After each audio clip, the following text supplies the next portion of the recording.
Me bo hijret. Hijreti në atë zaman, kur është kon obligim, hijreti prej Mekës në Medine ka qenë me një kohë obligim. Për derisa pejgamberi a.s. ka qenë në Medine, boni hijret, pastaj edhe të tjerët e kanë pasur obligim. Dhe shpërblimi i hijretit ka qenë i madh.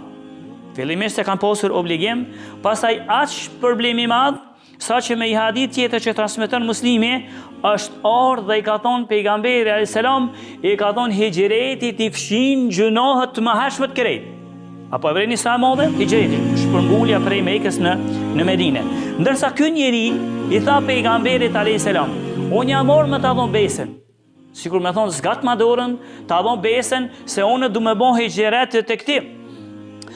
Dhe po të njoftoj ty, oj dërgumi Zotit që ta i kam latët vë lëkat të rëktu e bëvëje e bëkijan.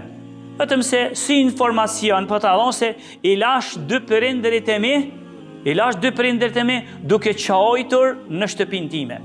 Duke qajtur në atë kuptimin se jenë mërzit që shpojlen vetë, ose jenë frigu për ta, dhe kur i tha kështu pejgamberi sa me keresh përblimin që pas ka pos në atë kohë me bo shpërngulje prej Mekës në Medine, vetëm se veç pse i la dy përindërit e tij duke qajtur, pejgamberi alayhi salam ja kthei dhe i tha irji ilayhima fa adhikhuma kama abkaytahuma, tha jotati mos ban hijret, por ktheu tek dy përindërit e tu dhe qashtu që shi bëre ata me qajt, bëri ata me qesh.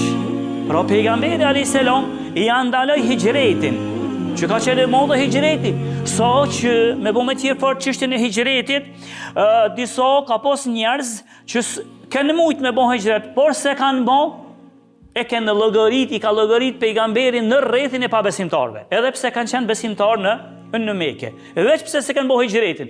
Ndërsa këtu i tha pejgamberi alayhis salam, me që ti i le prindrit e tu duke qajtur, mos ba hijret, por ktheu tek prindrit e tu dhe bëri ata me qesh.